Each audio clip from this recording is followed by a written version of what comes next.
Alright. What's going on, party people?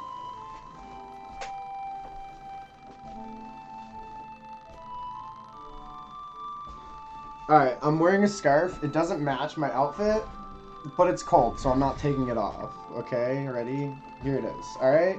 It looks horrible, I know, but I'm cold. When I warm up, I'll change it. There we go.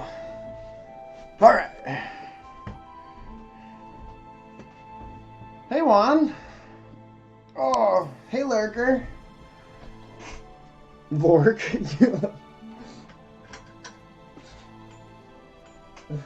Where's my... Where do I have my massage stick? Get myself going. No, it's not in here. Oh, Bowen took it. That little shot. So, I've decided that you've created a new creature. It's called the Lork, and it lurks. You are the Lork.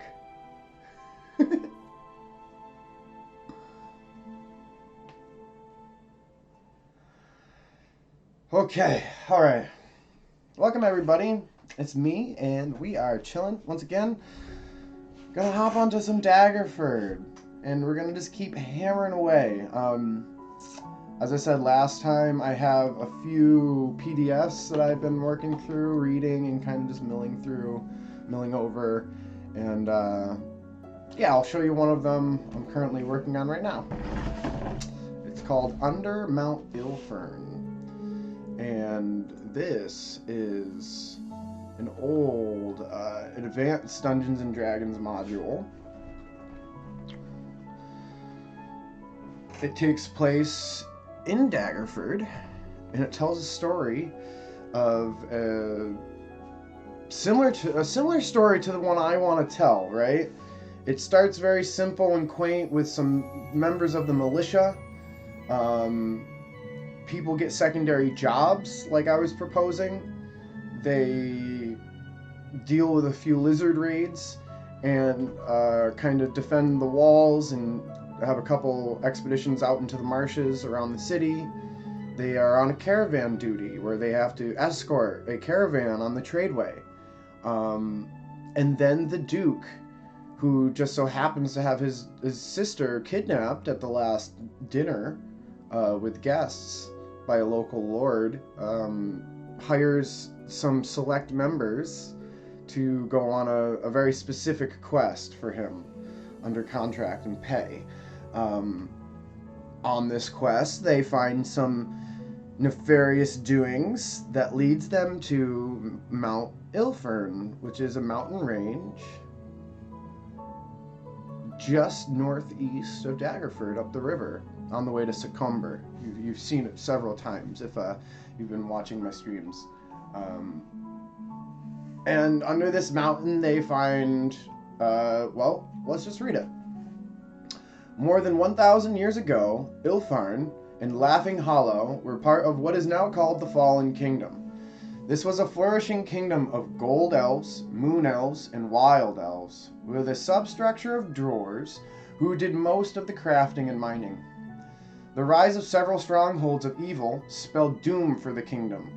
Unable to match the sheer numbers of orcs, goblins, trolls, and other creatures generated by the forces of evil, the Elven King invited humans to settle the lands.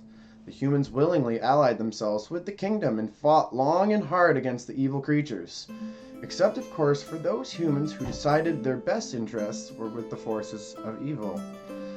After an intermittent war lasting 2 centuries, the forces of evil were once again beaten back to the current site of Dragonspear Castle. Yes! But when the dust had settled, the elves looked about and realized that much of their forests had been turned into human towns. Human craftsmen had generally supplanted the dwarves, and the land they had fought for was no longer theirs.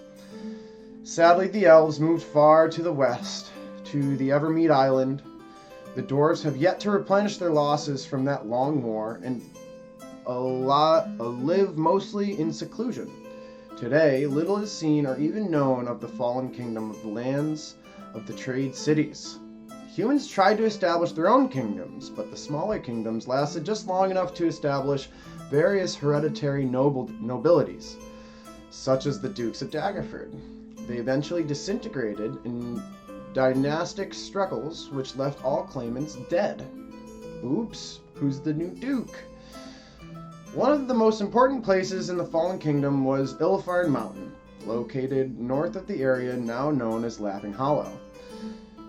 Here the dwarves dwelled and craft, making the bright metal weapons and tools loved by the elves. Laughing Hollow contained their stone quarry. From this they made the now vanished halls of the Elven King. The main entrance to the city of Ilfarn was located on the edge of the quarry. Men and elves who visited there could see the dwarves carving out great hunks of marble and granite and carrying it into the mountain. The original main entrance to Ilfarn has been lost. The quarry is the home of the wild descendants of the elves who never went to the west, and they protect their home vigilantly from the inroads of orc and man alike.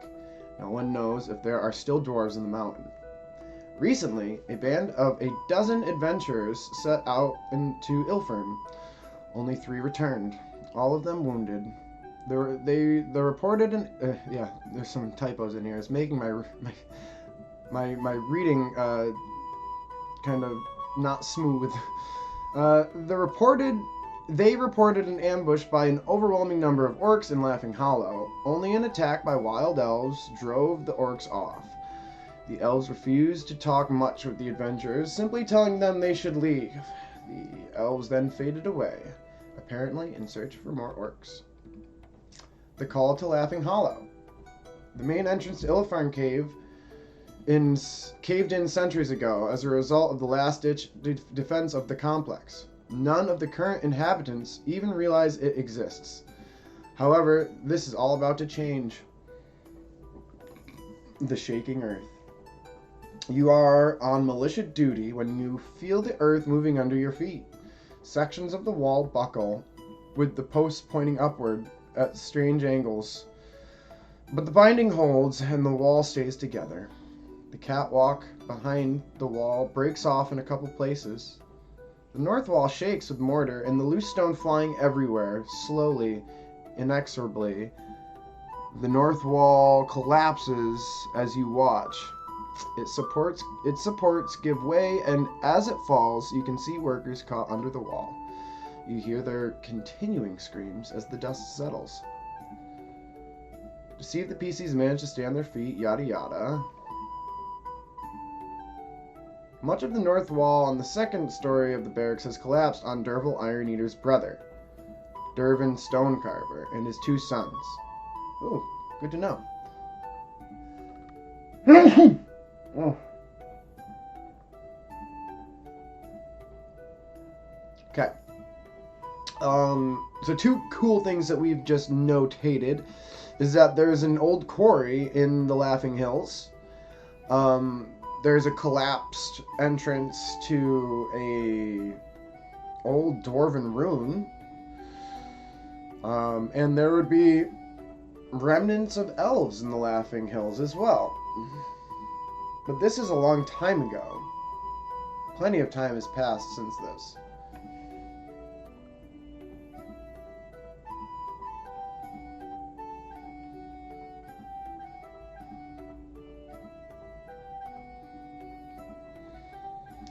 Later that same day, reports trickle in from upriver showing that the earthquake originated somewhere in the Laughing Hollow area.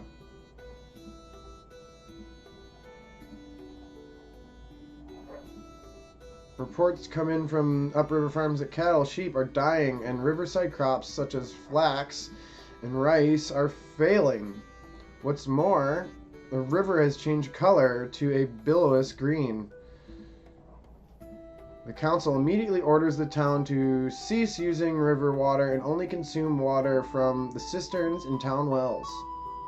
If the PCs drink river water, they may discover the problem the hard way. Imbibing the polluted water causes 2d6 points of damage unless a saving throw versus poison is made, which then only half is taken. So yeah, that's the main use of the cistern, was to have their own safe supply of drinking water in case of times of hardship. Also used for times of drought. And in a similar fashion to the fields around the ducal castle, as like emergency crops for nearby cattle and such. Something I did like to see was on the river, flax and rice are something that is commonly grown. So I'm pretty sure you can make cloth from flax.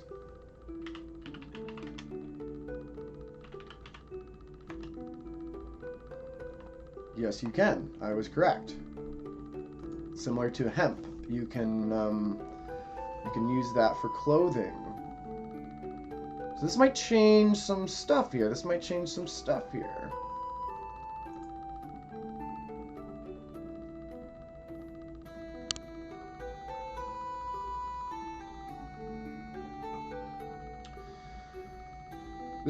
some stuff for me due to this document. No, I guess it's still true because Julkan and Succumber are not safe right now. So that river is not safe. And that's something that could change very easily.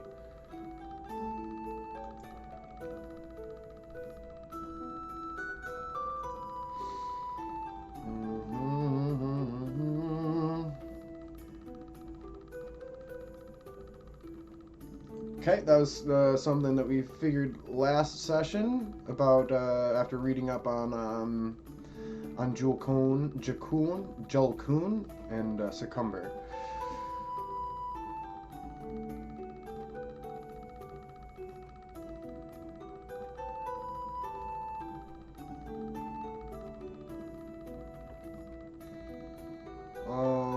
The message.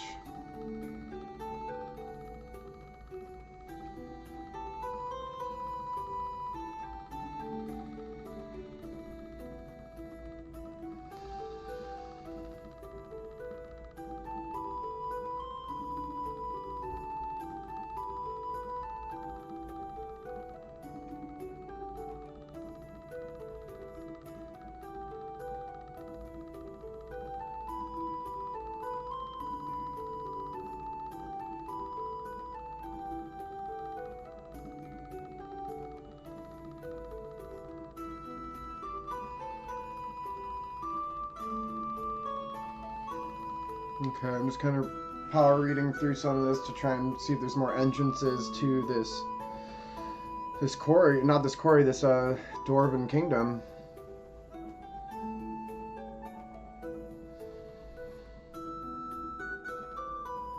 Kind of just like stretching while I read here.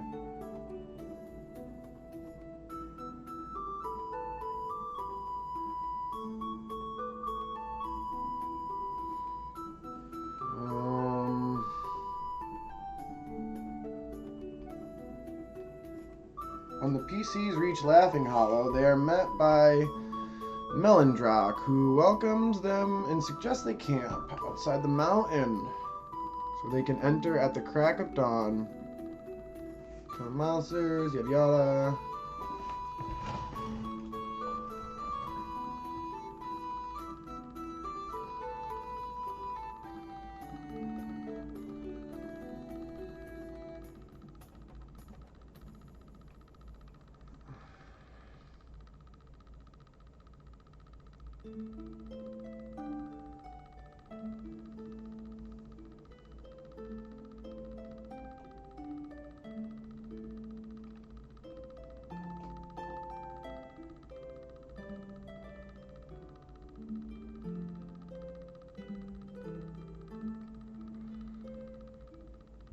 Members of 3 distinct groups fighting for control: the Dwarf faction, the Orc faction, and the Necromancer faction. Each member is described below. Ooh, okay, cool.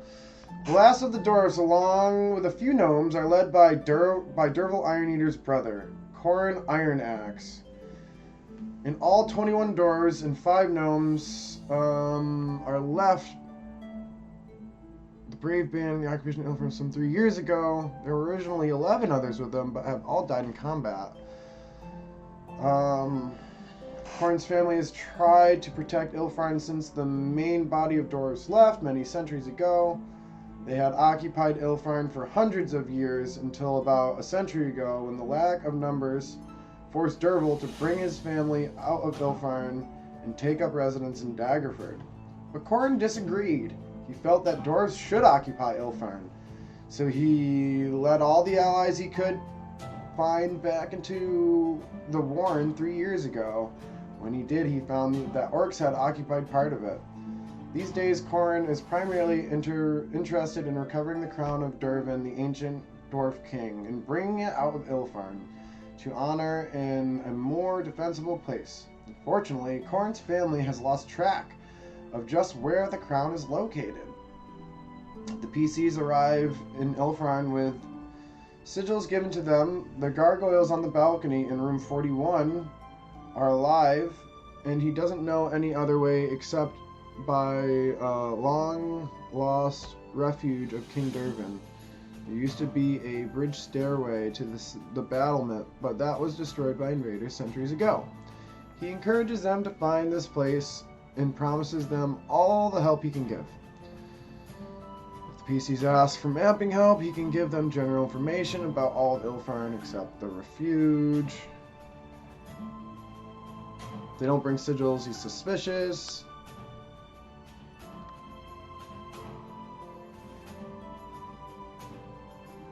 They're more concerned with saving their own skins than aiding the PCs in combat. Even if Corrin sends some troops along with the PCs, they'll hang back and protect themselves in hopes that the PCs take the brunt of the fighting and the brunt of the dying.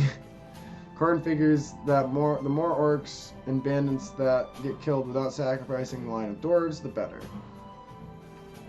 Corrin, however, would be grateful to any PCs who found the crown of Dervin for him, or otherwise aided him in cleaning up the old homestead. Corrin will reward adventurers with money from his treasure hoard and will let them keep most of the loot they find. His gratitude does not extend to risking dwarf lives when an adventurer is on hand to take the risks. Sanctuary inside Ilfarn. In the same way that the PCs can return to Melandark, they can also rest up in Corrin's holding and utilize experience points earned from killing orcs and bandits and acquiring magical items. Again, experience from money must wait to be used until they can get back to Daggerford. Ooh. Corrin does not want his presence mentioned to Melandark. Drac. Okay. 7th level fighter. Look at those Thaco scores. We don't use Thaco.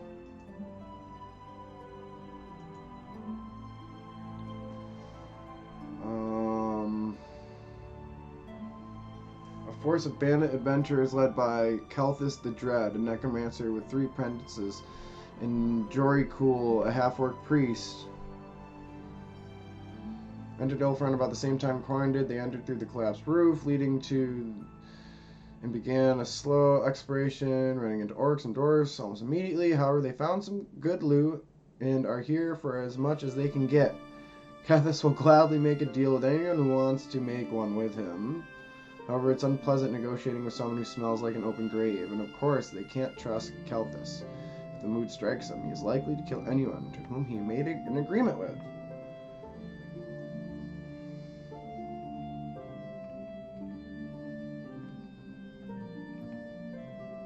Ilfarn is divided into several areas, each containing a number of rooms. The various levels of Ilfarn are connected by stairways, ramps, and shafts. While many of the rooms are empty, others contain monsters, treasures, and obstacles. These are detailed in the rune descriptions. The PCs will also have to deal with a variety of traps as well as wandering patrols, representing the dwarf, orc, and necromancer factions.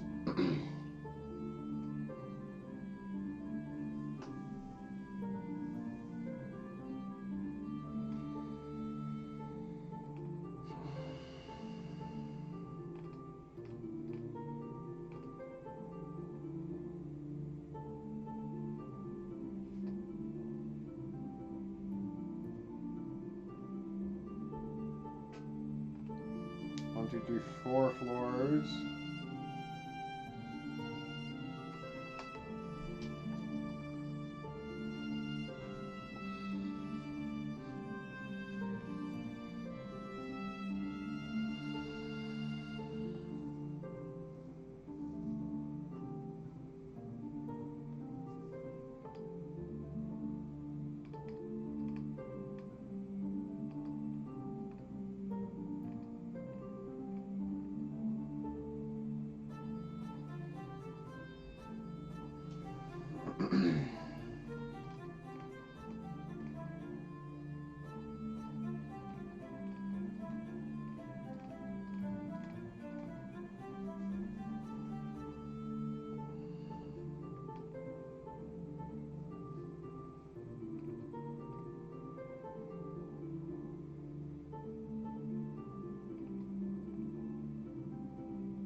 Ugh.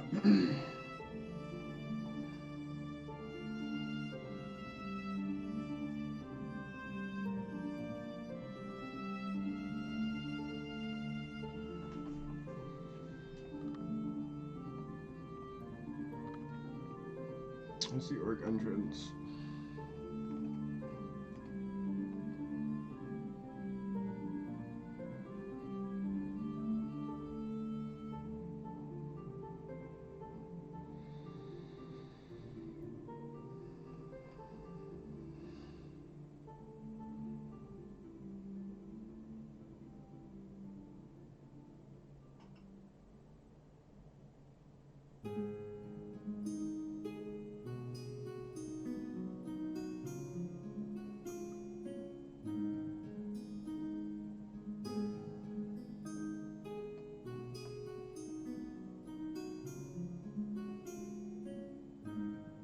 That's mad funny.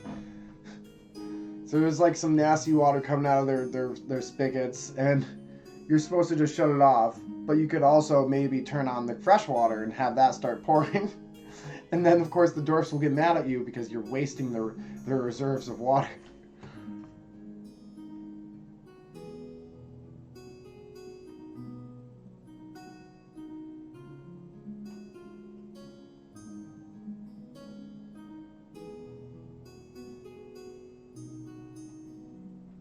Complete the mission. Shut off the contaminated fountains. They are thanked. Very pleased, Melonjack. Council Daggerford is also very pleased for their efforts.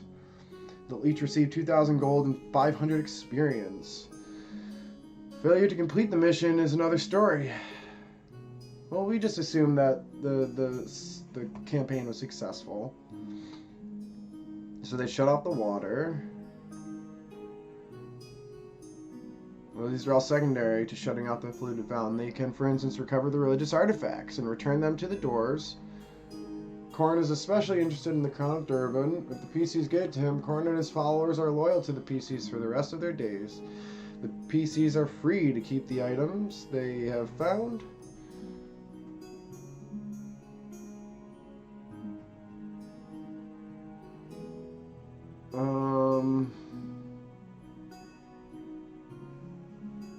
For experience points, no. However, the PCs of 1st to 3rd level will have their hands full tackling cultists, yada yada.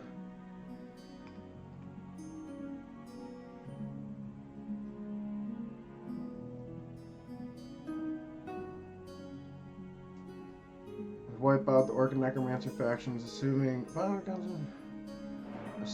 they haven't already before the conflict grows and spills into other regions. Okay, so yeah, okay. Hey, Cork! There's my Daggerford map, there's some cool map, there's this map I've been using, and that's the end of the thing. Okay, cool. So there's a lot of really good information in there. We're loving it. We're loving it. I gotta stand up and go get my ice pack. I'll be back.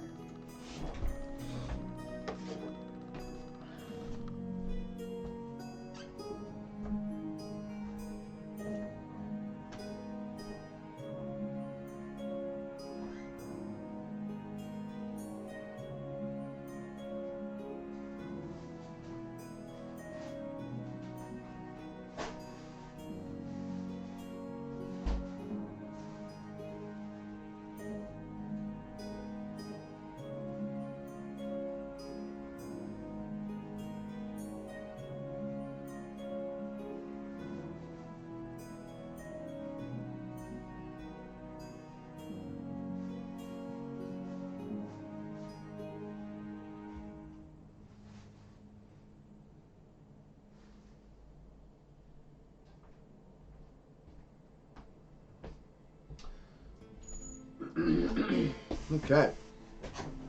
Ice packed up.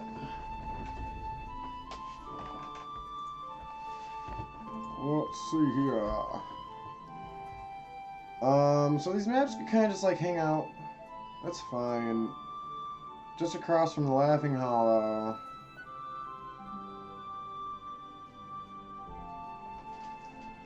So we're gonna bring up my map here.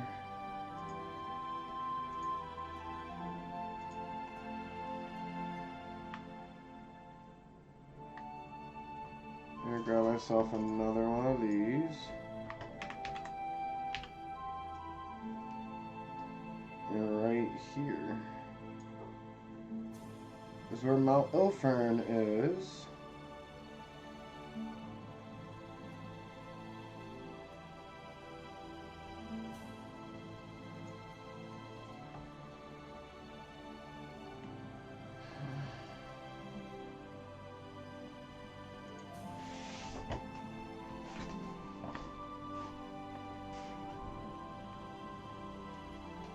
We'll just call it Ilfern. Hey, can you not? We gotta spell these names out. Flotion Estate.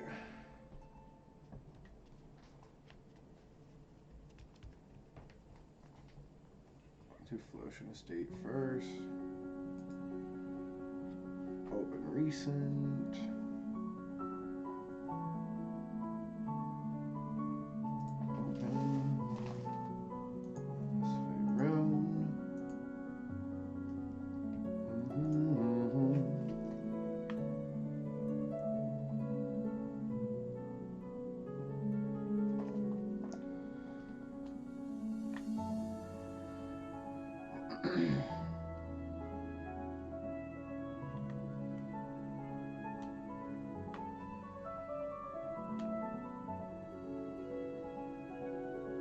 There's an eye. Hi, honey Burnett. Little precious baby.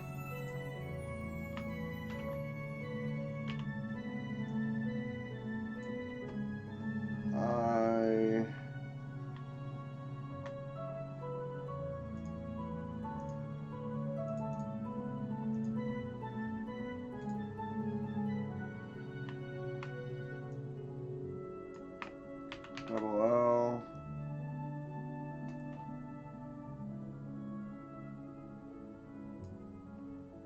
L.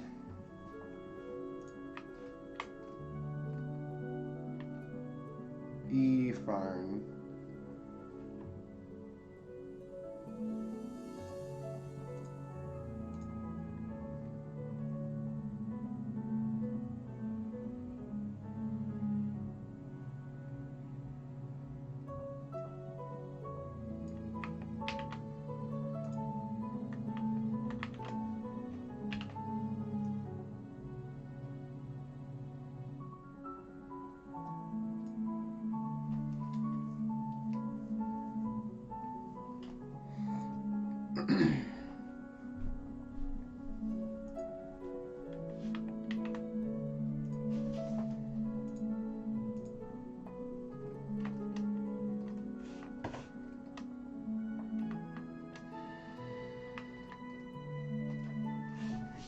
I was looking for a regular F.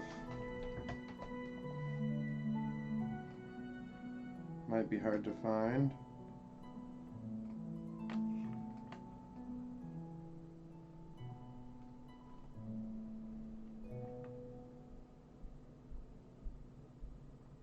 There it is. Hillsfar. Oh, nice. That was like mostly of what I need here too. For Farn.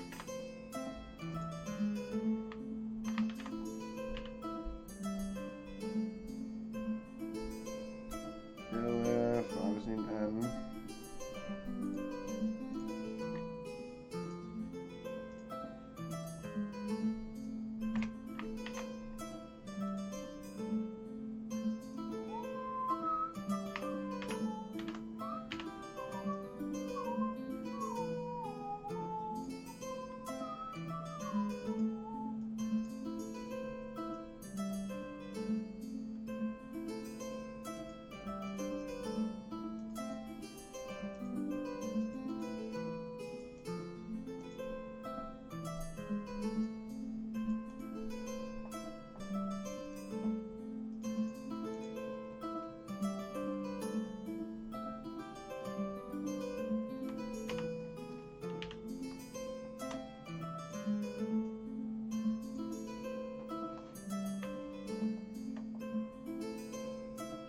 the same line there.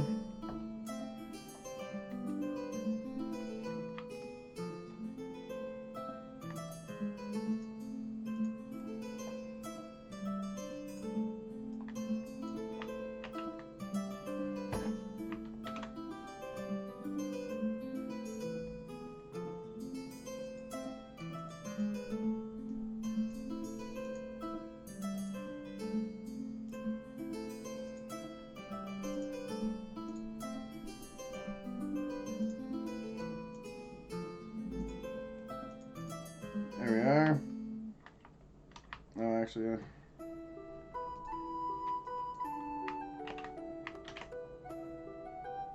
just make that its own layer.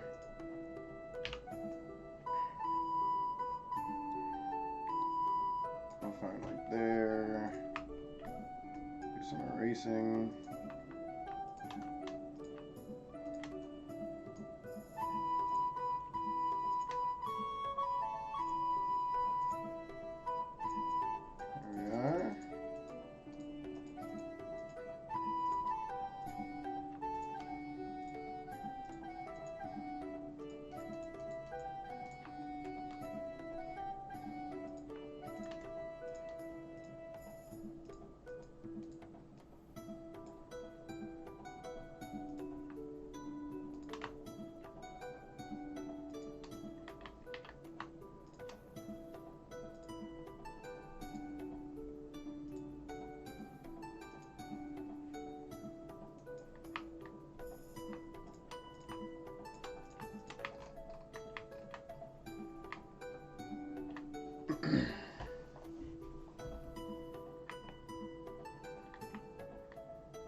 Go.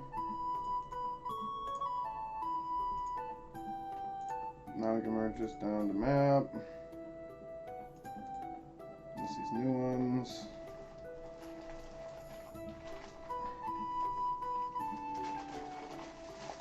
Oh yeah.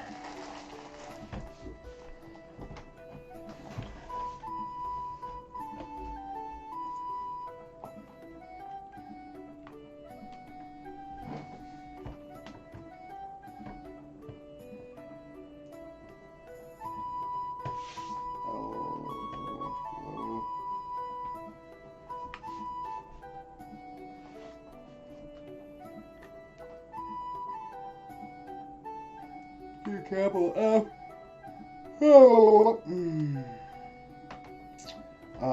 Tomorrow, I'm very excited. We're gonna start doing some of the map making. We'll finally get back in Dungeon Alchemist. I think I'm gonna give it a go.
Flotion.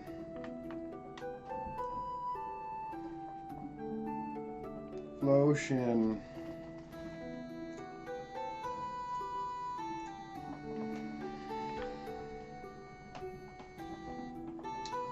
SH. Plenty of INs.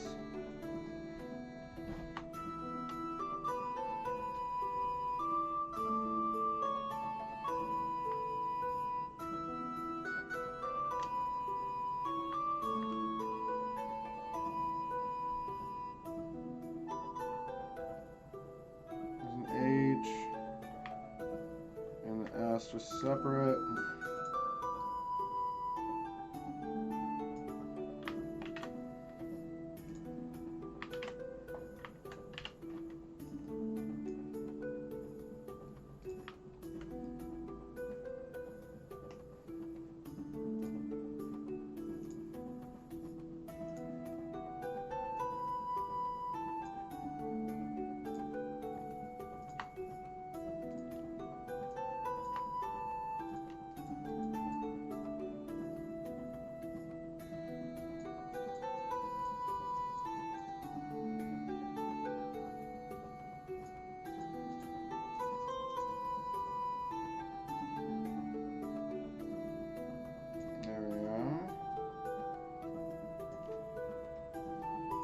Back with one of these.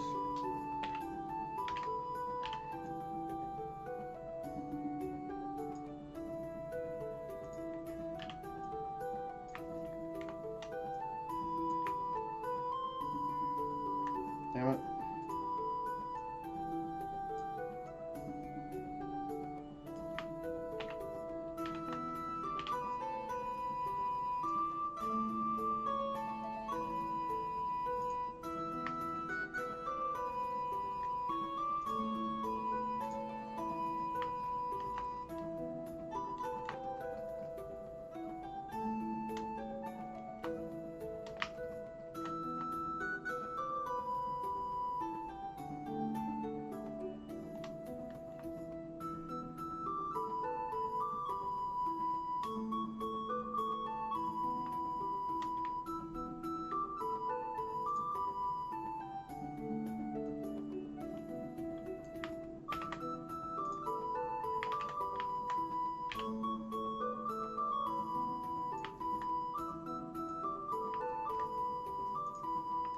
Motion, capital E, estates.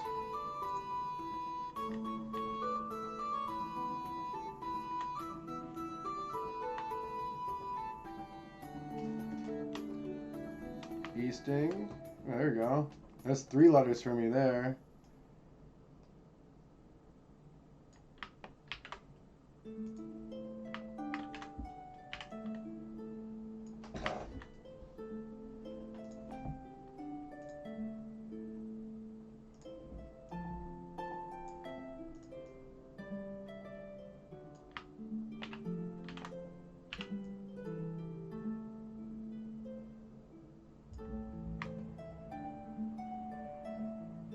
Okay, ATE.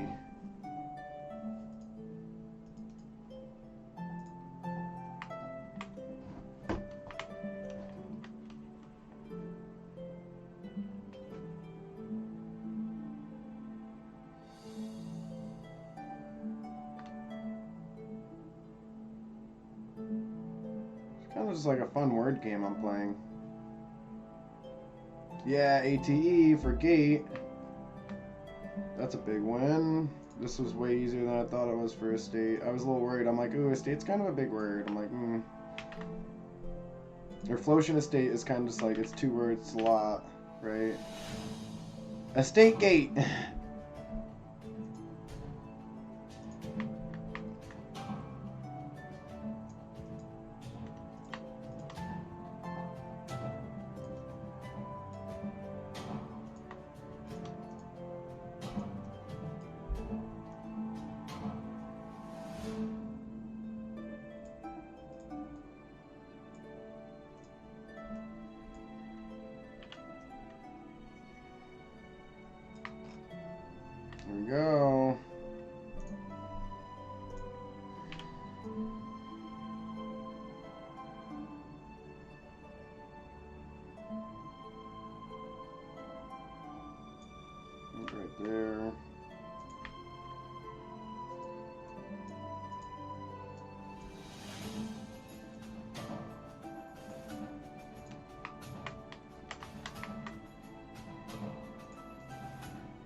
That's perfect.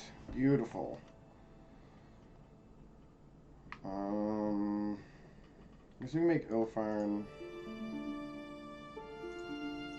smaller.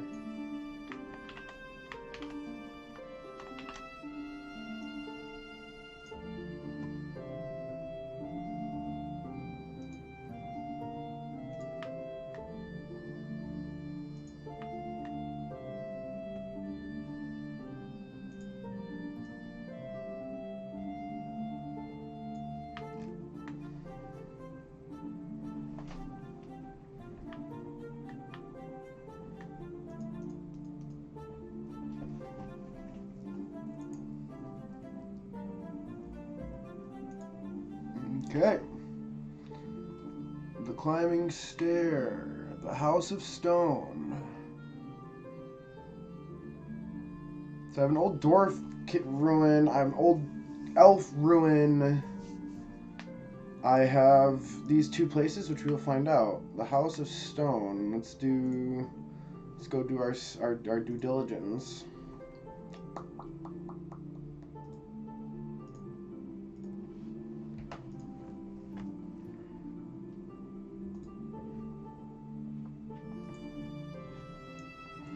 And of course, always just forget the name the second I go to search it. The House of Stone.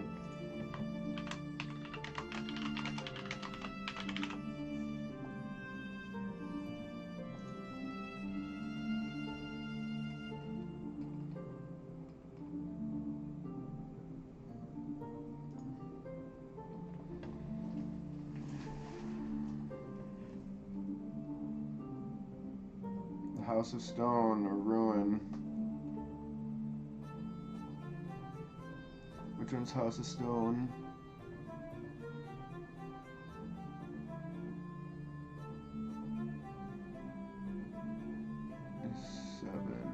Is that? It's way out here. Hey, what's up, I guess? That's way out there.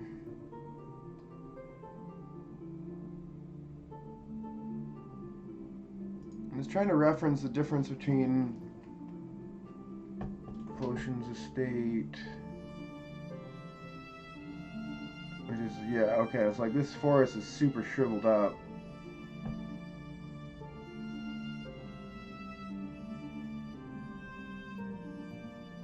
Alive to be gone. So some of these interior points would still be around. Let's see what the House of Stone is.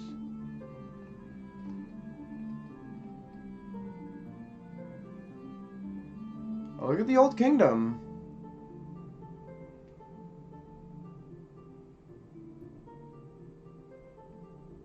Cool, cool.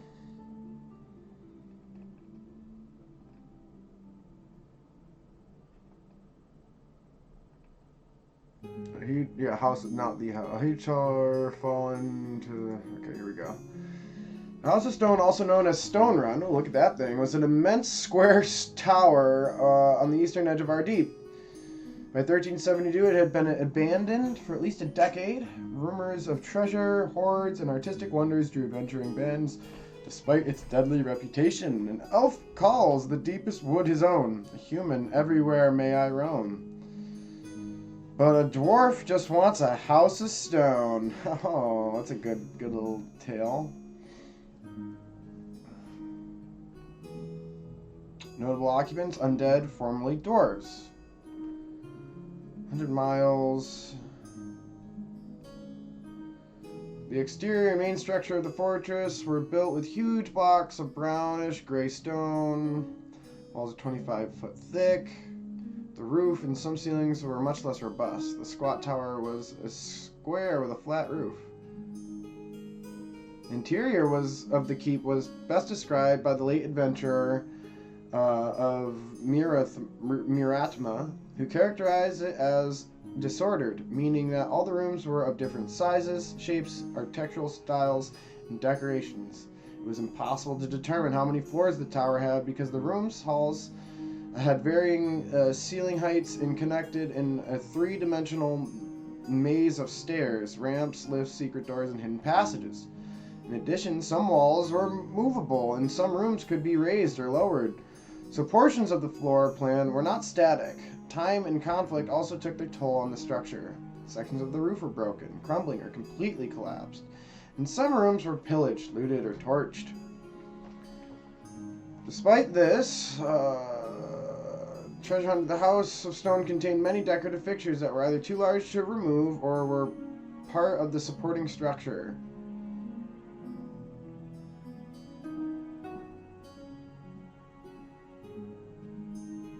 Reports spoke of secret storage compartments hidden in ornamentation, some big enough to hide medium-sized creatures. Many of the walls once held carved murals. Most of the accessible ones were appropriated by adventurers and became decorations in Waterhaven. In the center of the house was a stone-turned well, a source of potable water near the surface that bubbled up from the subterranean lake. The original keep was built to protect this valuable resource, and its name became synonymous with the well's name. Over the years, the dwarfs expanded the structure into the formidable edifice that becomes the bulwark against the orc hordes. Expansion also protected underground granaries that were dug a safe distance away from the water shaft. Although foolish, intruders managed to breach at least one of these storage caverns and flood it with well water. Some of the cellars also connected to the Underdark through breaches made from below. Ooh, that's interesting. There's also an underground passage called the Long Run by the elves of Laughing Hollow that connected the House of Stone to our deep forest.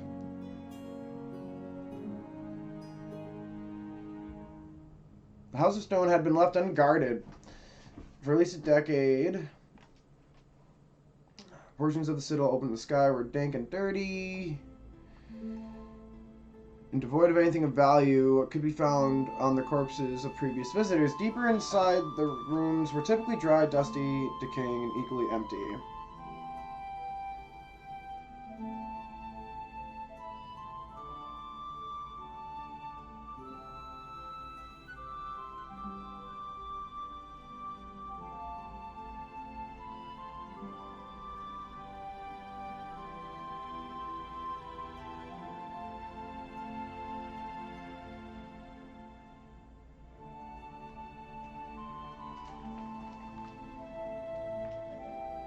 The only safe passages were those inside the blocks that formed the outer walls. They were uncomfortably narrow for human-sized creatures, but they connected to the storage cellars by vertical shafts and allowed doors to outflank invaders without having to pass through trapped rooms.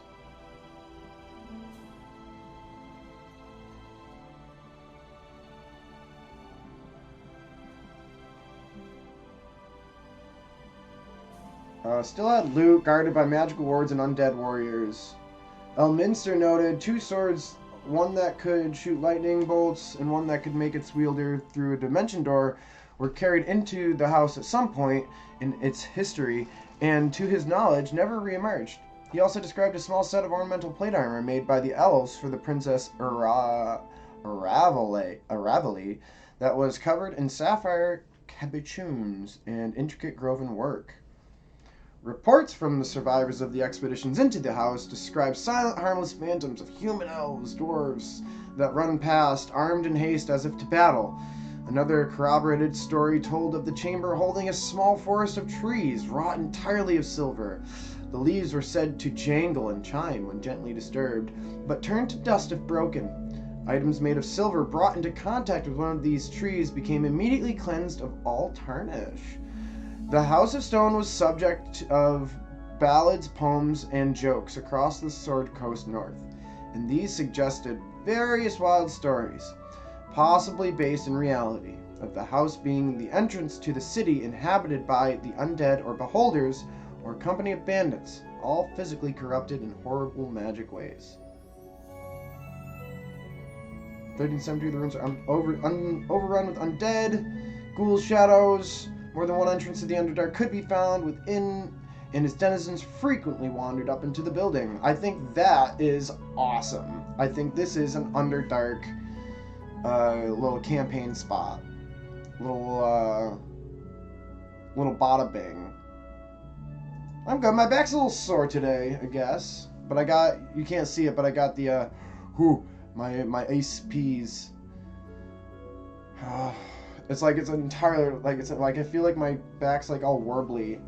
And then like I throw the bag of peas on it, and it's cold, and I'm friggy, but at least there's no pain. Okay, so we're working today. That was a lot of good information, and I think we are going to take all that good information and we're going to take it over to our little photo generator here, and we're gonna put House of Stone on the map, because god dang, that sounds like a really cool place. It's like Underdark has come up, and because it's such a thick House of Stone, it's almost like they could have a base above ground, but also be Underdark creatures, right? They can go up and down for it, and maybe it could just be like a it could be fairly modern. It could be fairly like a modern Underdark town that trades illicit goods. Oh yeah, and sometimes we do both the bags. We slap them both down sometimes. Oh, look at, there's stone. Look at how easy that was. Stone for House of Stone.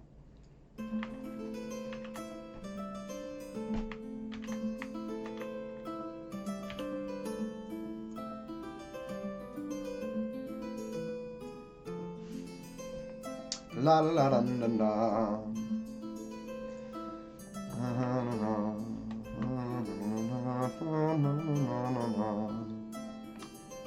Capital H, y'all. There's stone again. There's stone again.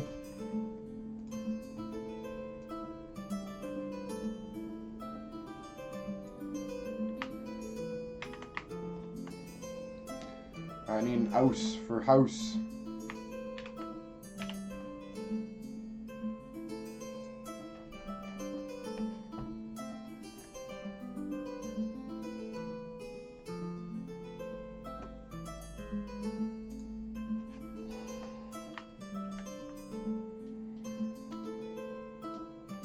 OU. I'm finding a SE.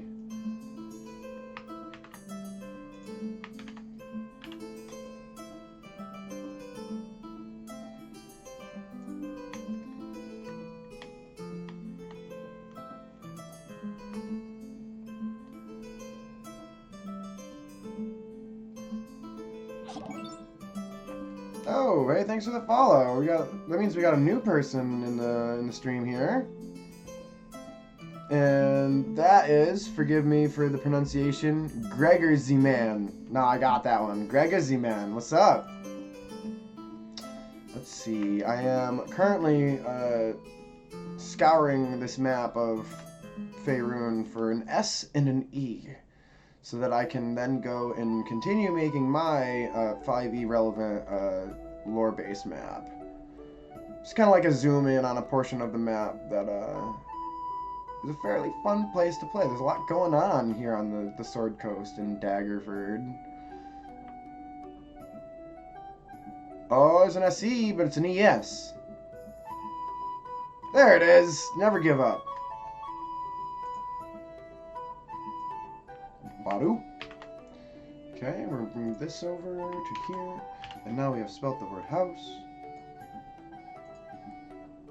Greg is fine, sure. I love it. What's up? Welcome to my stream. I'm Meech. And well, we've been hard at work here, kind of making this campaign that I'm working on, that I have my eyes set on. Eyes of grandeur. Is this all? That's fine. That's not fine. That is fine. This is almost fine.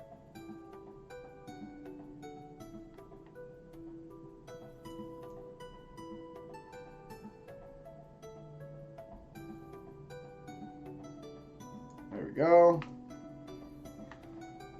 Merge that down. And it's House of Stone, so this needs to be moved, actually.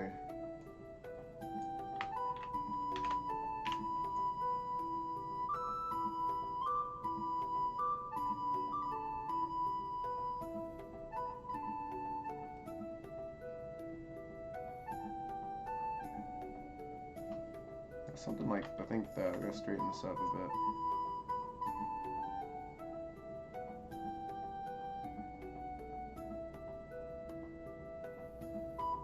Right there.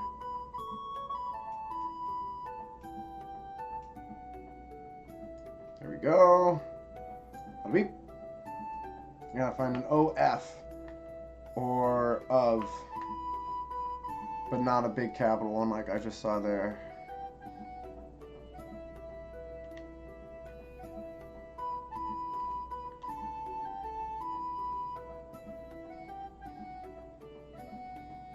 There it is.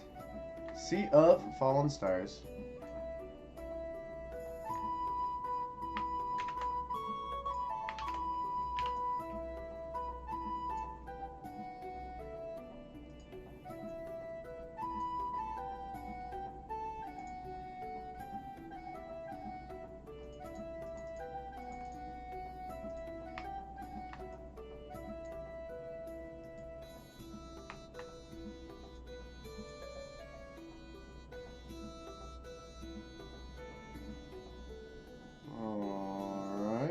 Come around the bend here. Oh, didn't like that one.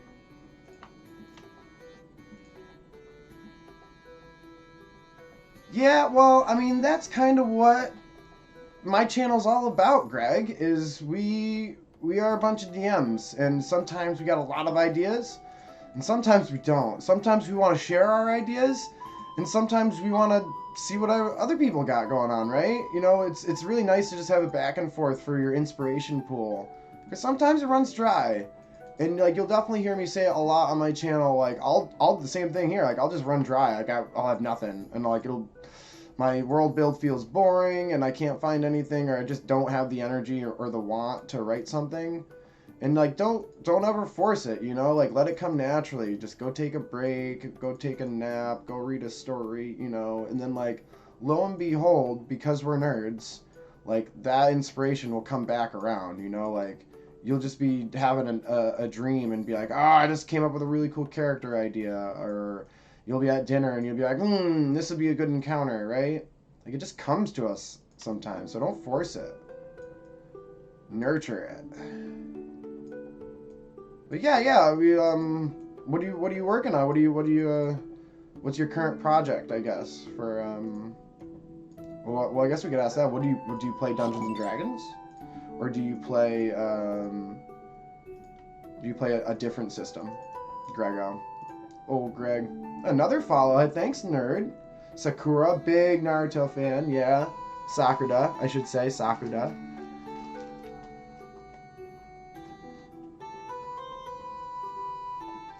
They were quite easy to sneak past. Pathfinder 2e, cool. So I played like a little 2e, but my session dropped, so. It's not from Naruto? Okay, sorry, my bad. What is it from? No.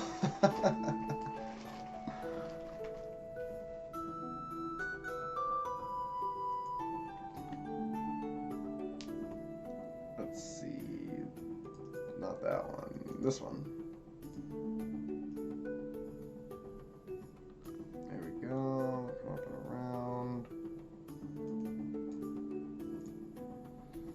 around. Well, I mean, Greg, that is a little concerning if your session's tomorrow. Quite possibly, maybe we can help. Maybe I could be of assistance.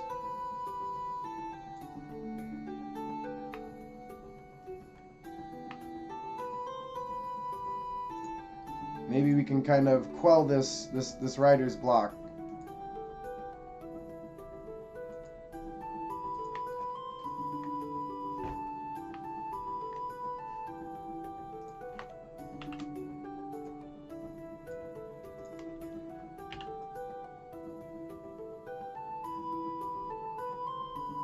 Right there, merge down, scale together. It's good.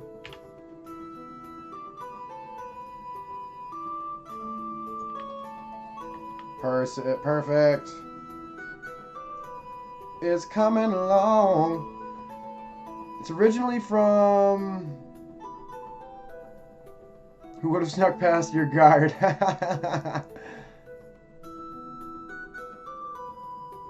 Yeah, but I mean, it's part of playing role-play games. You know, it's part of the beauty, I think, right? You know, it's sad when humans can't get together and our parties fall apart, but it's really beautiful when humans do get together and we have this really immersive and expansive roleplay experience, right? I was just talking to Lou yesterday on my stream about, you know, how just like that, those personal connections that fuel our Dungeons and Dragons or our Pathfinder, you know, they're very important, and it's what makes D&D not a video game. You know, it's what makes it. You can't just press a button and turn it on. You have to have a group of people that are willing and wanting and respectful and open, right?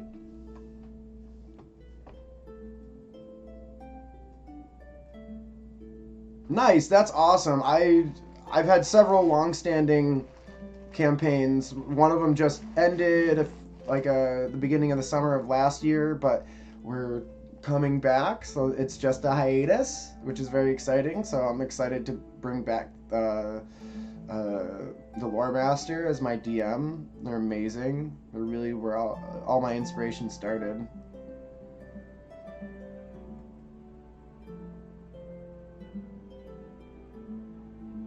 Yeah, actually, that's a great point that you bring up, Greg. So, one of my best friends is from a different time zone, and the only reason that we're so good friends or became such good friends is because we game a lot together. But you gotta remember, they're in a different time zone than me. So because they're ahead of me, when they're done eating dinner, it's me putting my kid to bed, right? And then when I stay up to midnight and 1 o'clock, you know, late night, so I can have some private time to myself, some quiet time, they are a couple hours ahead. So it's like, oh, they're just like at a regular hour because they got a 9 to 5 that they wake up to and go to, right? So we would never game if we lived in the same time zone, right? Because they live over there a few hours ahead of me. I forget what exactly what it is. It's our schedules line up perfectly almost. It's like, it's a beautiful thing, but you know, it's only possible through internet friends, right? For your new campaign. Nice. Well, you got a campaign. You're just looking for some place to put that stealthy Sakura character, right? I made a character last night with my buddy who I was talking about, my ice corn. I'm just icing my shoulder. We made a character for Vampire the Masquerade, and I was super into it. And we spent like 2 hours late night, and then I wake up in the morning to realize that we're not playing Vampire the Masquerade, we're playing Werewolf Apocalypse, and I'm just like, oh my god, like, what do I do? So I was happy to find out that we will eventually be playing Vampire the Masquerade. Therefore, I don't have to throw that character out that I made, who I was really stoked for, because she's like this super cute vampire who wears all pink, like a pink hoodie. And I was just like, yeah, I was just really excited to bring this like super beast mode vampire out.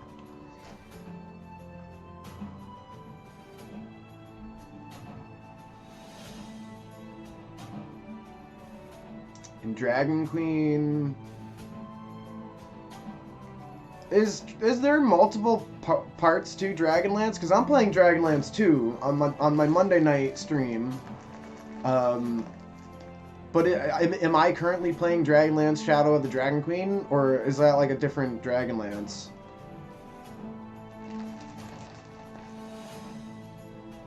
Okay, yeah, I know very little about it too. It's like, it's a new world for me that I'm jumping into a little bit, and I've been like reaching out my feelers in the roleplay world, trying new systems, you know, trying new time periods, etc., etc. So, cool, awesome. Well, that's all. We're both playing Dragonlance, so we got that in common.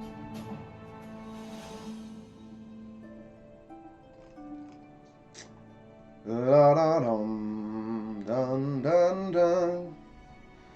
Tieflings.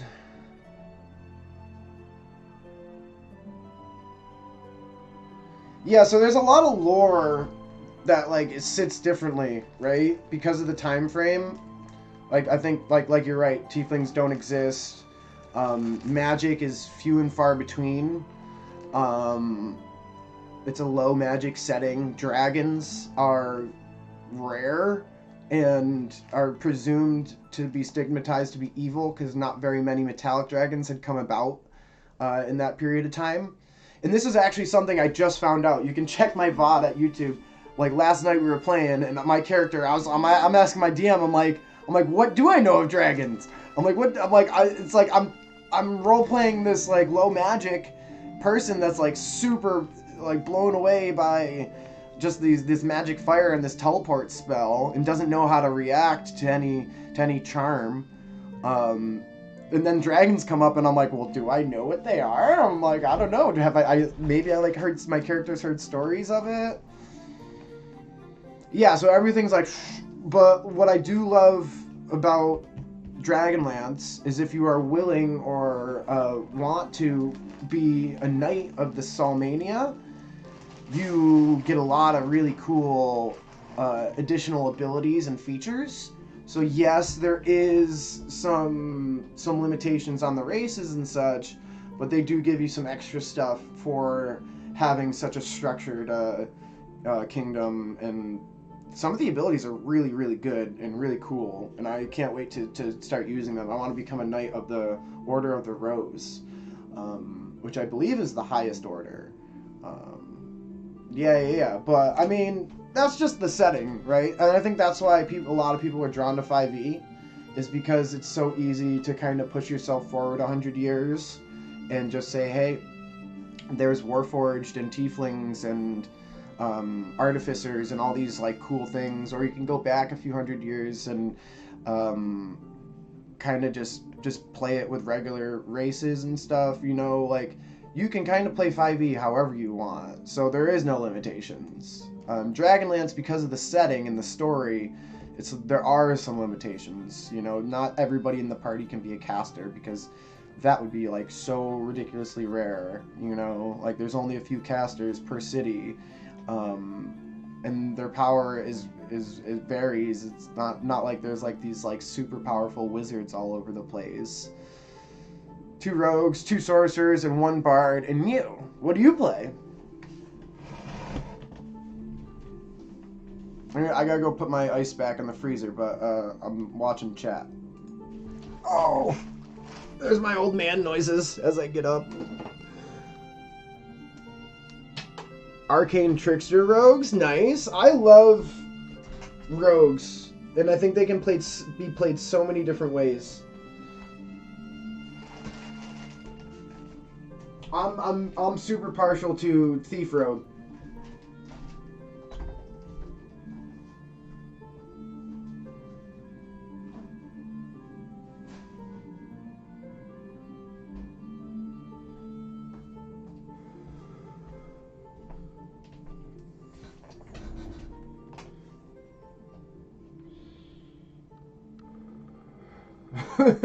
Well, I mean, there are some classes that we're partial to, right?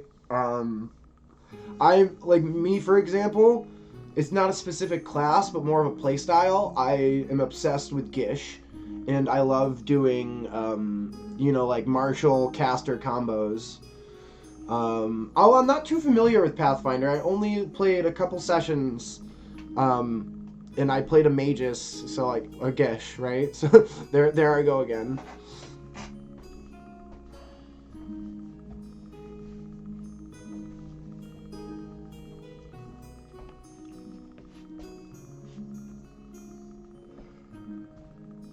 Yeah, aka Arcane Trickster. we like what we like.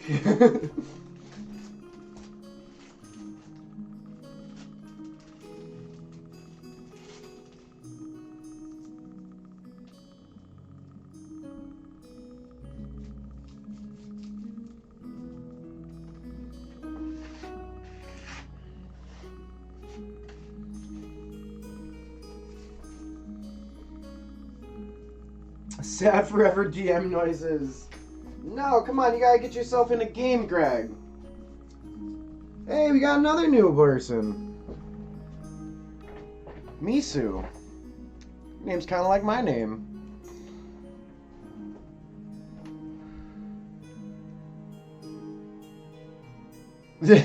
Nice. That's a really cool character, though. Kitsune bards, you know, plenty of flavor there. But yeah, like I was saying, I love playing Gish characters, right? So anything martial and melee, bards. I'll do Battlemaster bards. I'll do clerics. I'll do rogues with some dips into wizard, blade singers, right? Anything and everything Gish is what I do.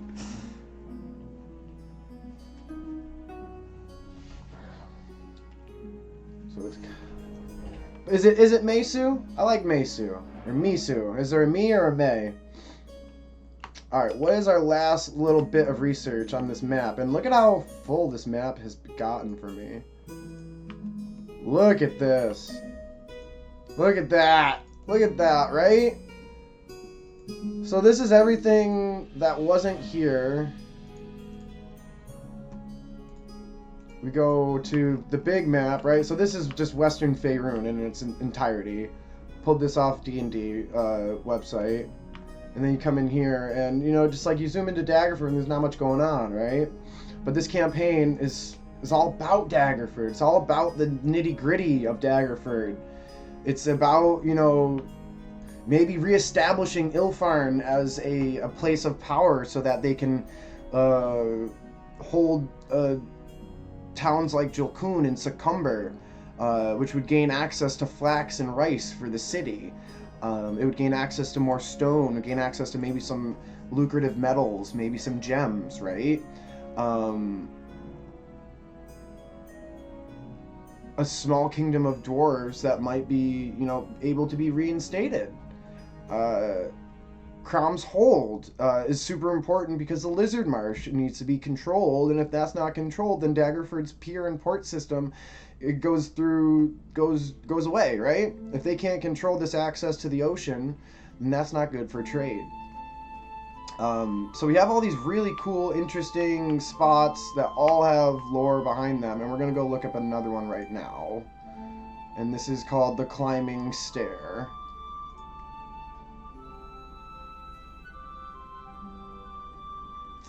Let's see what Sakura says. Kami gets mistaken as a human, as she does not have any common features of tieflings or kitsunes, but when she gets emotional, she shows her true blood. Easier to trigger, maybe. Nice, awesome. That's kind of cool. I kind of like that. It's some cool flavor. Okay, so we need to change our capture.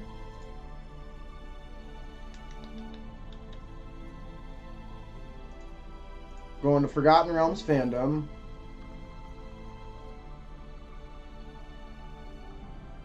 When are we starting a campaign on it?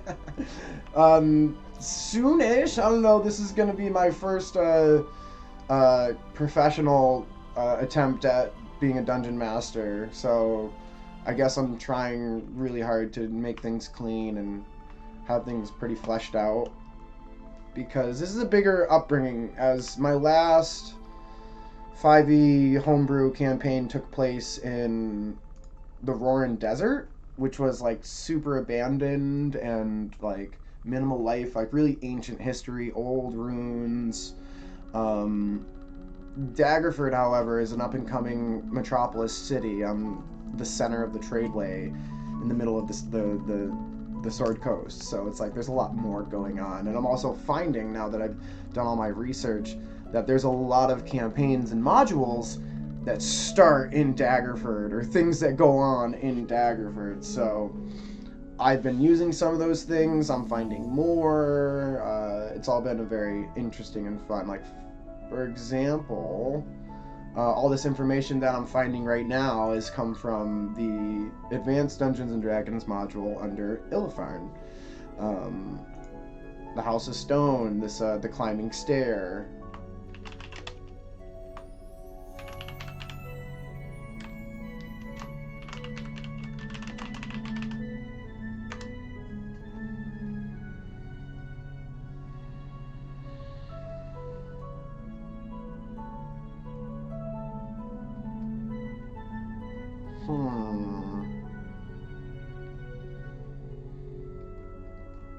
this is news to me, as this is one of the few times that it actually doesn't have what I'm looking for.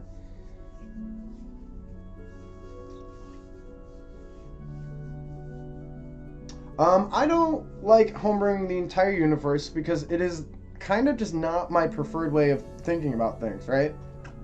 I've always been a very artistic person, but like for example, if you gave me a blank piece of paper and a pen, like I would be able to draw something, but it wouldn't be too inspired and it wouldn't be that good.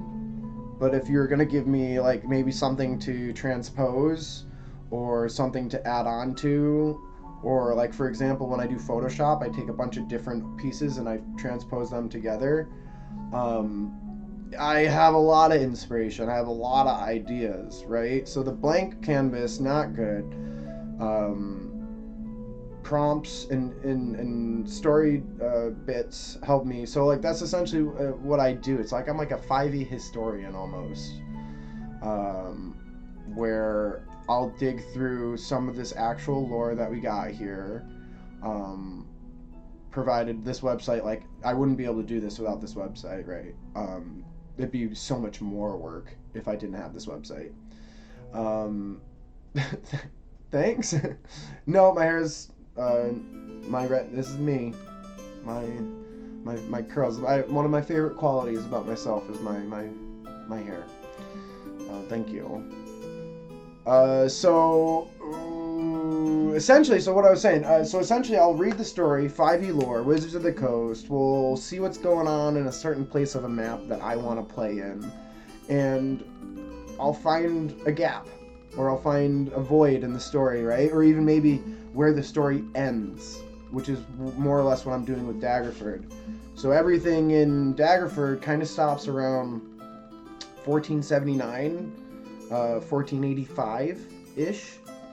My campaign's going to take place at 1500 DR. So like 15 years after any of these campaigns or any of these adventures actually did anything at Daggerford.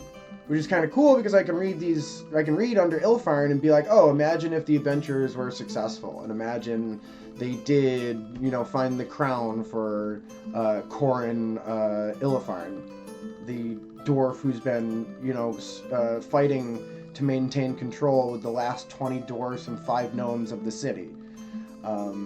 Also, I get to know cool lore information like his brother, Derval Ironeater, who decided that the dwarves needed to leave the mountain and seek out shelter in Daggerford and just accept that their kingdom has fallen and join the modern human wave.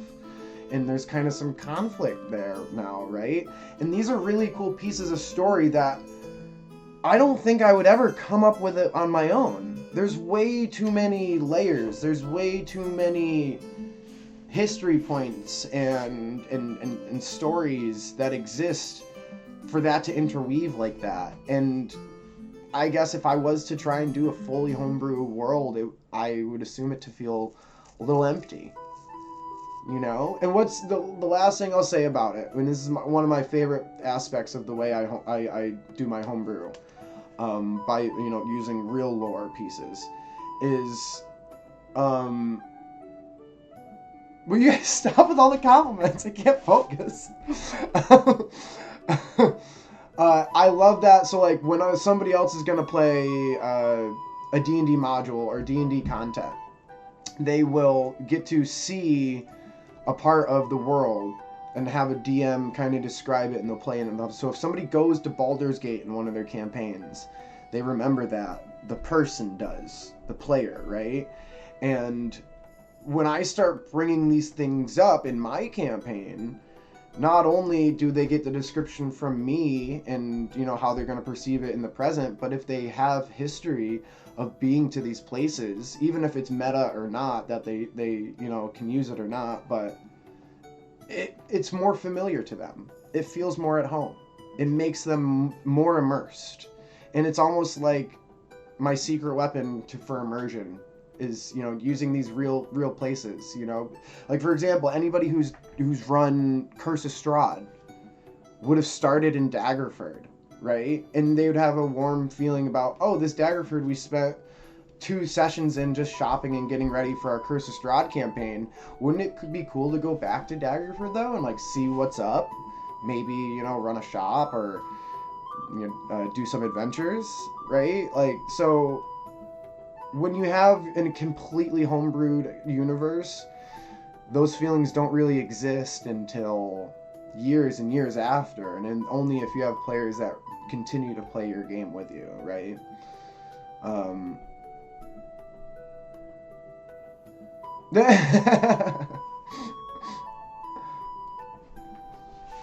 Y'all are too kind. I will give credit to my little sister who hooked me up with some really nice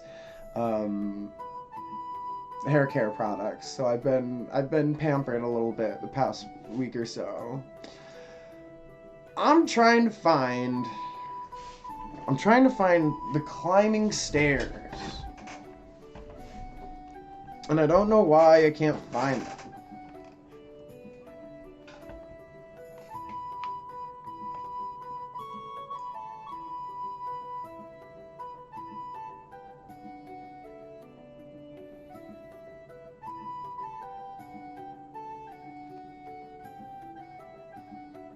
I'd never.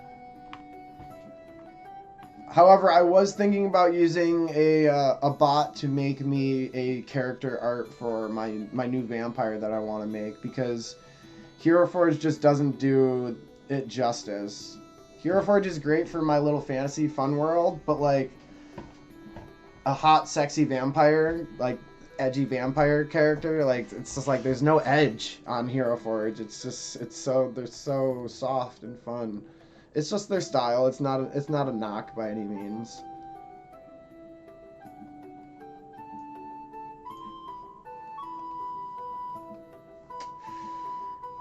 I'm not seeing anything here. I guess maybe just do like a regular Google search.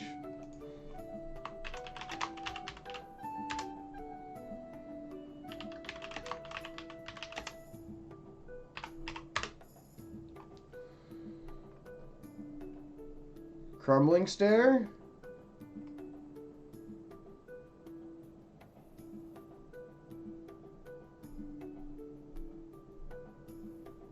The Forlorn Hills. That's not what I want. Oh! Wait, maybe. The House of Taros was built on an arcing ridge in what was known as the Dark Hills of Dardath, part of the realm of the Three Crowns in the region known as Loravatha. This is like back in time. This is before humans came to the Sword Coast. Geographically, it was in the heart of the hills, due west from Ulven and east-northeast from the House of Stone on the edge of the Ardeep Forest. The nearest road was the Iron Road that skirted to the northern hills. To the south, the Delambir River and the River Delambir. Or Delambir Route, excuse me. Well, then, you know what? That is that, and it is called the Crumbling Stair and not the Climbing Stair. And this is how we do, you know, your due diligence, right? You know, don't just give up on the first try. Ooh, look at this. It was constructed of 6 slabs of white marble. It had veins of green minerals running through it.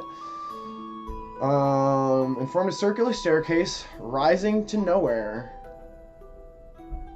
Interesting. The stair descended below ground a few steps before branching off to what used to be the central hall of the mansion. Collapsed into rubble and overgrown with scrub vegetation, the stair continued down one flight and ended in a long corridor, with a few doors to individual cellar rooms. The walls and ceilings were decaying and unstable and had fallen down in some places, including the end of the hall, blocking off or burying a large number of rooms. Many adventurers who managed to set foot in the cellars reported finding slime trails on various surfaces, and apparitions in various forms. The most striking vision reported was of an elven female dressed in an elegant gown, wrapped in chains, and soundlessly screaming and begging for release. Oh my god. Also seen were an outstretched human hand holding a fist of gems. A human wearing a cowl, gesturing with a sword, and seemingly trying to communicate movement in a direction. This sounds like script coming from like an actual module. Opening one particular door in the cellar sometimes revealed a ghostly vision of a young, barefoot human woman. Eyes closed, floating above the floor as if meditating. Witnesses reported that the apparition opened its eyes, gave an ear-splitting scream, and then rushed toward them, only to dissipate. Ran a barrage of effects akin to wild magic as she passed through them. Let's see. For as long as anyone can remember, people making camp or passerby that got too close to the stair were attacked by the ghostly figure. The glowing, flickering apparition was not a real ghost because its touch did no physical harm, just imparted feelings of extreme cold and exhaustion. As of 1372, about 130 years ago, a will-o'-wisp was frequently seen floating around the stair. Visitors also discovered, usually to their dismay, that spells cast on the stair or nearby tended to go awry in unexpected, inexplicable ways. Volo speculated that this was caused by the chaotic echoes of the spell battle that took place on the spot. Old Volo. There used to be a mansion here.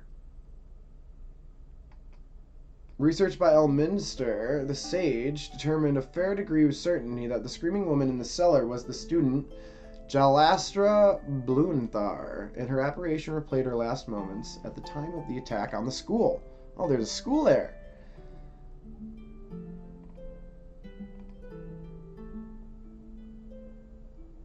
The most widespread legend was that Crumbling Stair was haunted. We just read all that. House of Terrace was said to be quite opulent, with garden ponds adorned with fountains and jewelfish, many turrets and grand halls with frozen falls. What's a frozen fall? Bedecked with frozen falls. Magical sculpture. Oh, cool. Oh, I just had to read another sentence. Magically lit is suspended gem of these modest gemstones in the air, so cheap gemstones. Okay, alright. Usable, I guess. Usable.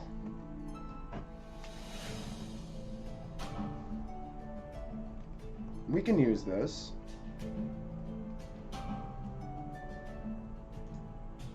The Crumbling Stair. So we're gonna head on back over. And kind of like, I had these points on the map, and I was like, I'm probably gonna put them on, but I did before I actually, you know, take the time of piecing together these these names. I want to at least like research them and make sure that they are what I want and like usable. Another thing I will frequently say on this channel is, like, as a dungeon master, everything that we see and use, they're all just tools, and we use tools when they are useful, and we don't use tools when they are not. So I'm not going to put something on that map if I don't plan on using it.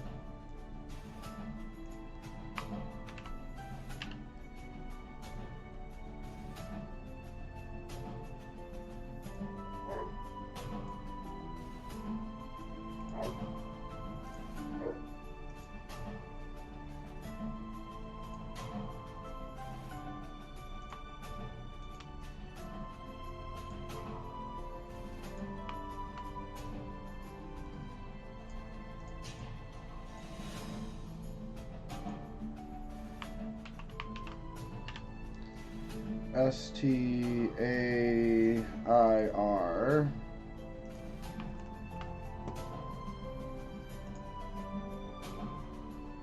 I got TA, I need an S. Capital S at that.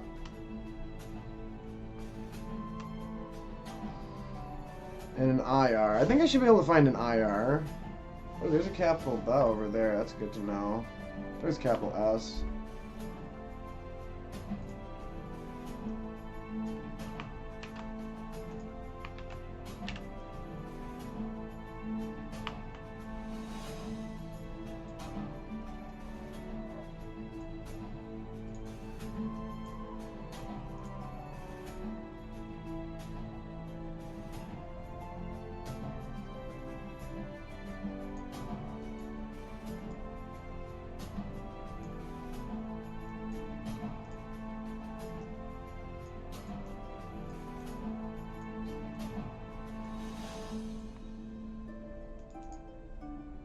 Down.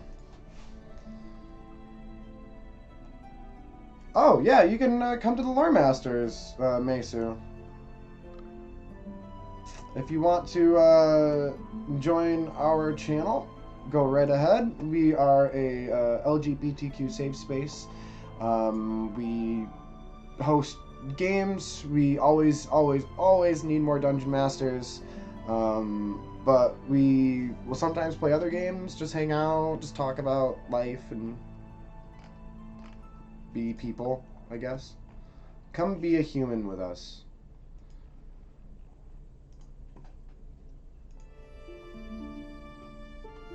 The only rules is you gotta be a good person. Can you handle that one, Misu? You seem pretty decent.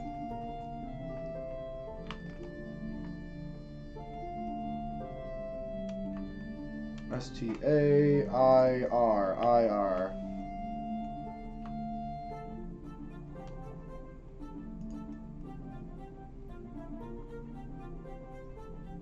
Well, I don't want to put any pressure on you. If you know yourself, that is fine. But I mean, we do have rules and stuff on the channel to make sure that you know, everybody feels welcome and comfortable.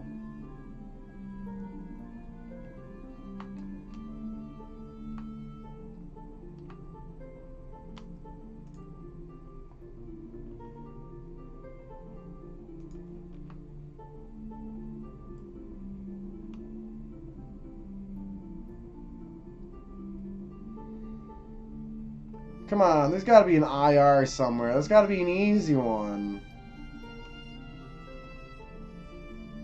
There it is. No! Alright, I'll just switch them over.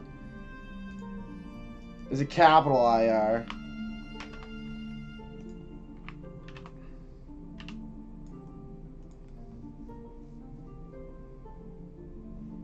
Looks like we had a new friend join in the channel. Hey there. Don't be shy. Let us know how you're doing in the chat. We're all friends here.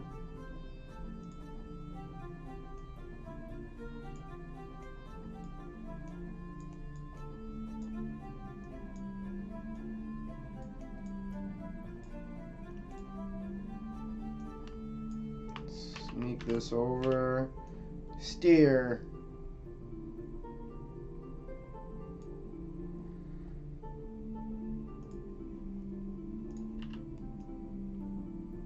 Okay. Good enough for me. Alright, now the hard word, crumbling. You never know. Sometimes when you think it's going to be hard, it's not too hard. So, we'll find out. And just for all the new people in the stream, we are currently working on a homebrew 5e lore-based campaign out of Daggerford, and I'm just kind of just running through all the prep, and apart from that, you know, this is kind of just like a Dungeon Master safe space. If you have any ideas, throw them up in chat. Let's see what you're working on. Let's see what you're curious about. Let's learn and let's get better together. I'm looking for a capital C. There it is. Oh, a capital CR. So sometimes I get really lucky when I do this little alphabet puzzle I do here. And the letters are just already there for me. I think I need to find a different S, though.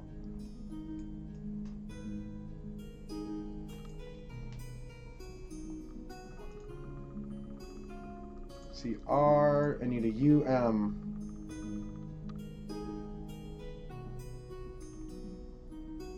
Yeah, that's kind of, you know, that's kind of just like how I've always viewed the world. Like, it doesn't ever make sense to me. Crumb, UM.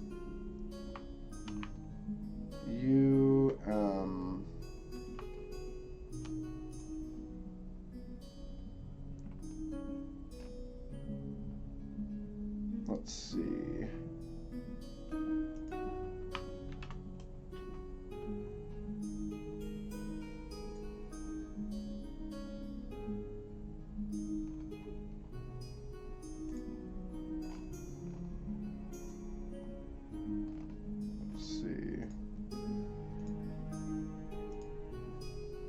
Copy. 1 second, Misu.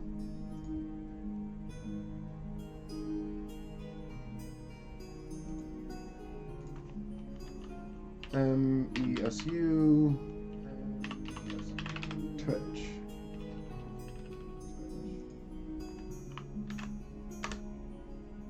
There you are, my friend. Come join the Lore Masters.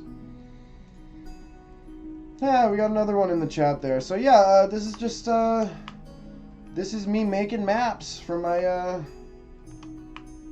campaign. You know, there isn't much more of a explanation than that. I need a RUM. Oh no, I have an R. I need a UM. UN is very common.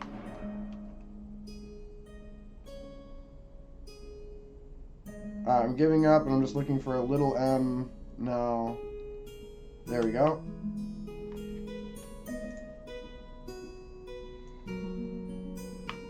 Bada bang, bada boom.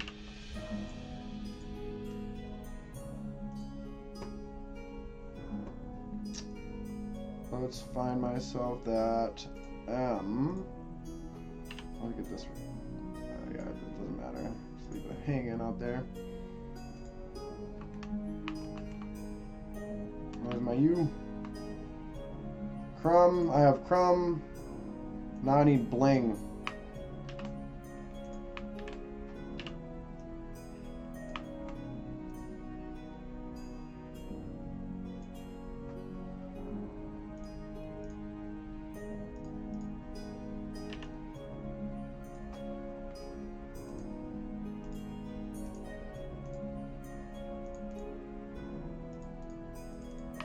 How is that I on that? That's crazy. Oh, because that's up there.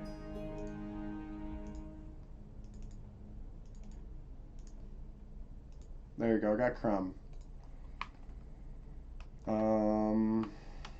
Right? Yeah, C-U-R-U-M, then bling. Es simple. A B, though. Oh, there we go. And there's ING. Stop it, stop it, stop it. Stop it. There we go. I got excited. My fingers were going all haywire over there. Nope. I am getting tired. I'll probably call it a day soon.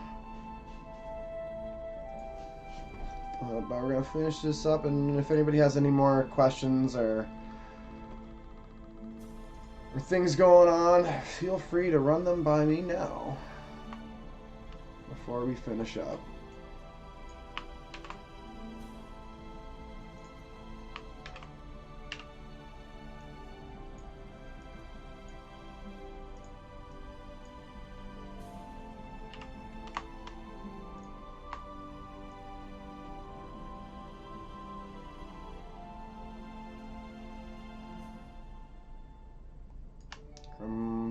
Crumble, ing.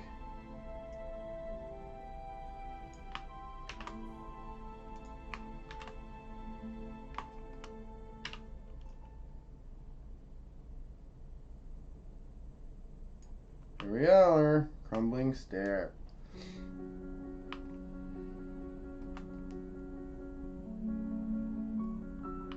I think I need to take this.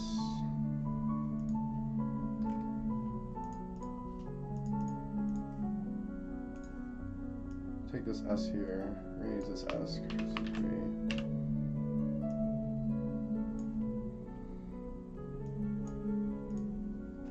I should also merge these. Merge down, merge down, merge down. Crumbling, crumbling. IR, merge down, stair. Okay, let's stair. We're now going to delete this S. We're now going to use this S.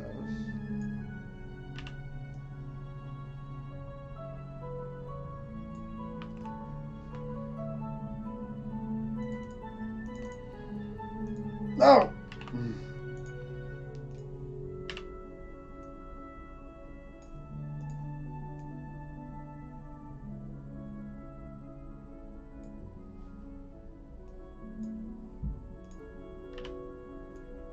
I think something like this.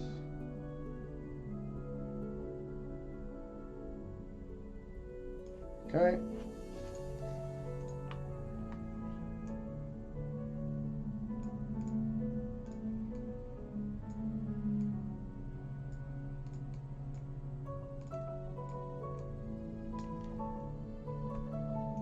Around the bend here. Yeah, my mouse hand's getting so tired. I'm just like misclicking all over the place. I'm gonna seek out some respite. Roll some hit dice. And gain a couple hit points here.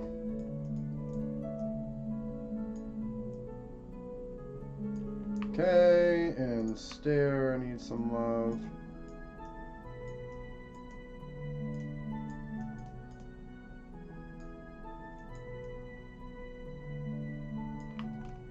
Okay, merge down, scale down.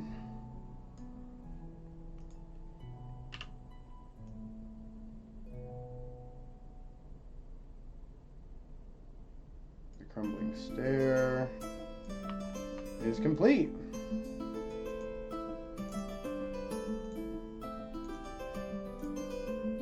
Merge down. There we go, and that is a fully compromised. Oh, let me attach those dots. There, beautiful. So now I have, this is a map probably for my players. This is the map for me. This is a map so I can like have like regions for dungeons and random encounters. And then this would be like just like the regular map. But we'll probably just use this one mostly. Hey, we'll see you, guys. Take it easy.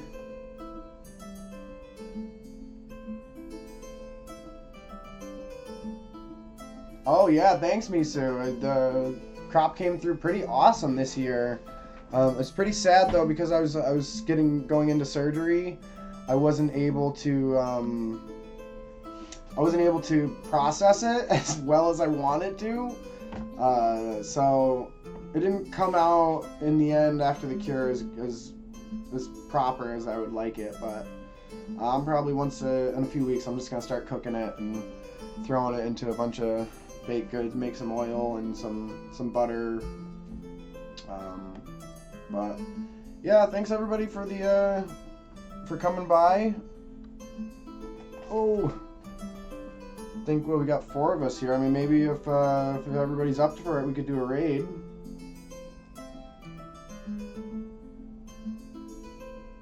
It would actually be my first raid, so.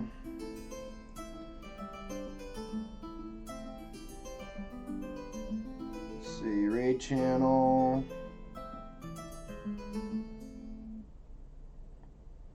There's not?